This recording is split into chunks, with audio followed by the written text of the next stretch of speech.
Contacts require a lot of maintenance.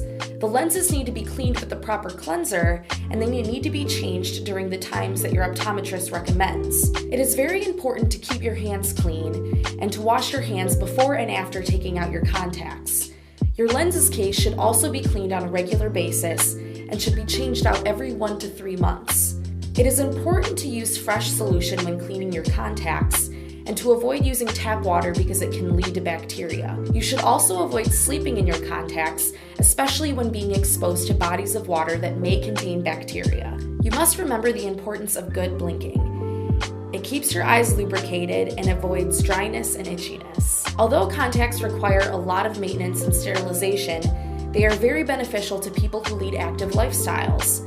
Every sport from running to swimming is easier with contacts due to not worrying about them falling, sighting, or breaking on your face. Contacts, once they are in, make you feel like you do not have any problems with vision and do not distract your field of vision as long as they are kept clean.